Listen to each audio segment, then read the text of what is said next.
Hi, Mandy Friedman here, licensed professional clinical counselor, clinically certified domestic violence counselor, and clinically certified trauma professional, the creator of SNAP, Survivors of Narcissistic and Abusive Personalities, and the owner of Claremont Mental Health.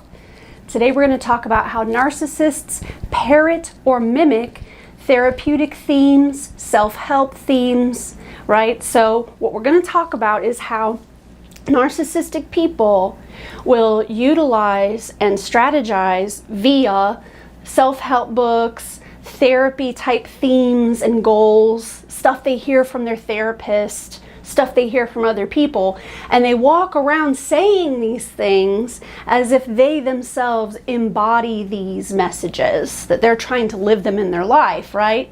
Okay, so when you and I learn about something in therapy or in a self-help book that we read, we are awakened by that. Hey, Stormy.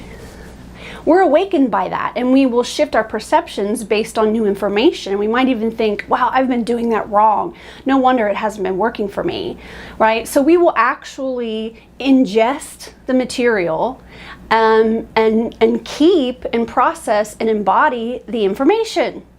So if you learn a better way of doing things, say, for example, communicating with your spouse or with your partner or with your children, like, oh, you know what? I need to use more I statements, or I need to use more direct and assertive statements because what I'm saying is actually confusing, right? So you'll realize that you're doing something that you could tweak and that you have the capacity, openness, and willingness and honesty with yourself that you can address those issues. Okay, so I just wanted to mention that first because inevitably targets of narcissists always make sure that they scour themselves for the reasons why they're the problem, or how, you know, I have issues too. I hear that a lot. Right. Okay, I get it. We all read self-help. We all, you know, a lot of us are in therapy, and we like to learn things, watch documentaries or whatever to try to do some self-improvement, right? Well, the difference between what a non-narcissistic person is doing versus more of an empathic, compassionate, genuine individual is that we genuinely believe that we have the capacity to change and that there are things that need to be changed. A narcissist doesn't truly believe that they need to change anything about themselves. They also don't truly believe that they are the problem, right? So what they're doing with this information is they're not actually doing, you know, some self-awareness and trying to grow as a human. No, they're actually going to weaponize it and use it to manipulate other people. Okay, so how do they do this? I have a story for you. This is an example, a quick example. So someone, let's say a woman was dating an abusive man, and during that time she tried, as we all do, to fix him and save him and teach him, right? So she purchased a book that she read and really felt like it touched her in a lot of ways, right? It was important to her, the things that she read.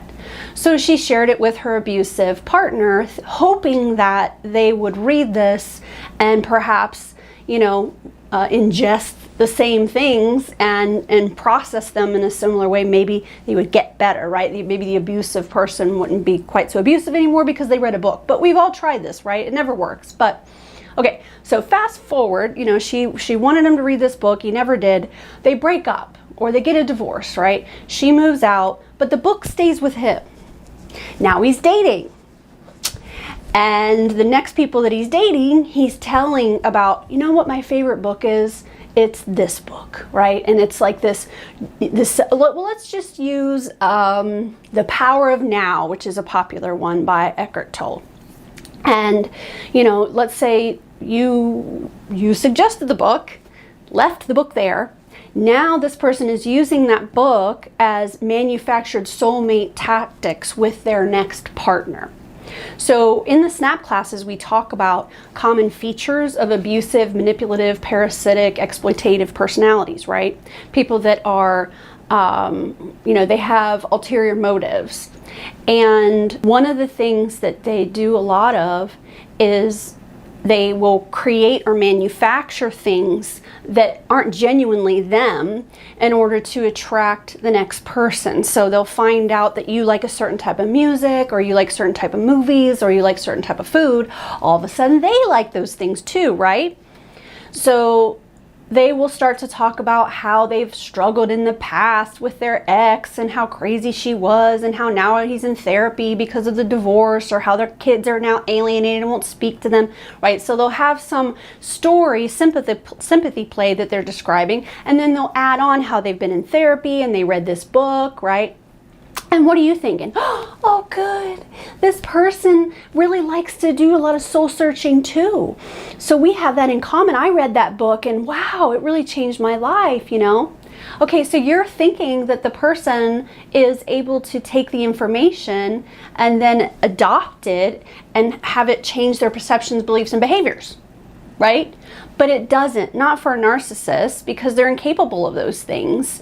But what they're really good at is acting like someone who would be doing that, right? They'll spin a yarn and manipulate in order to make you think that they're willing, open, and honest, but they're not. One way you can figure out if this person is just parroting or mimicking things that they've heard is, are the sound bites or the quotes that they're mentioning, that, or the words of wisdom that they, you know, offer from time to time, do they actually embody those things in their own life, right?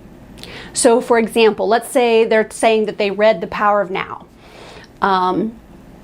and you notice that they really need to have a lot of activity. They get bored easily. They don't like to sit in the quiet. They get lost in a lot of thought patterns that are really, you know, distorted. And you're thinking, well, hold on.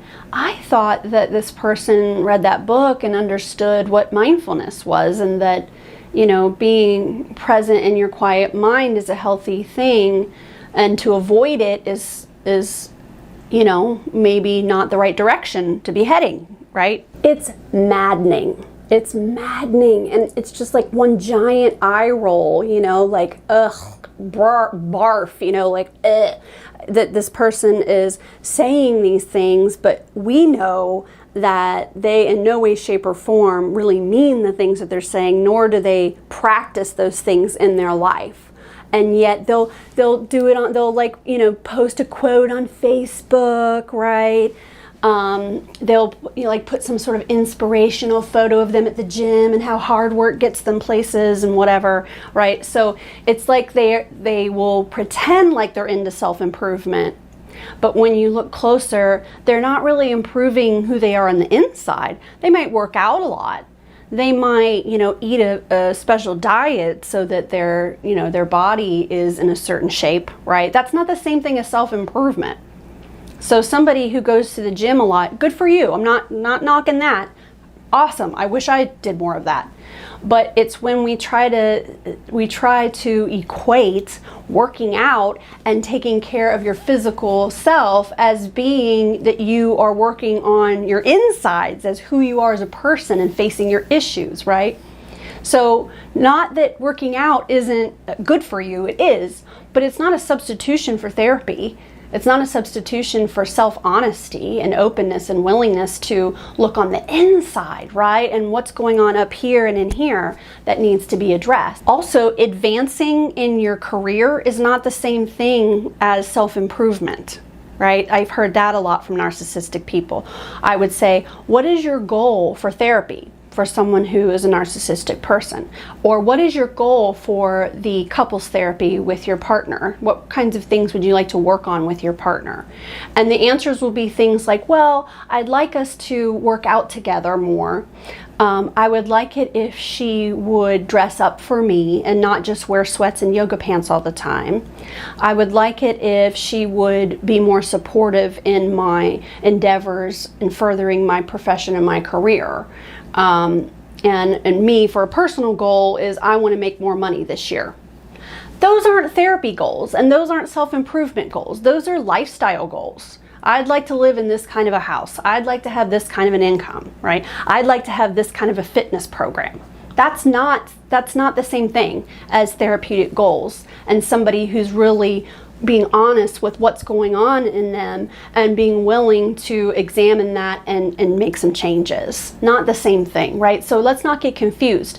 They talk in sound bites. They sound like a greeting card.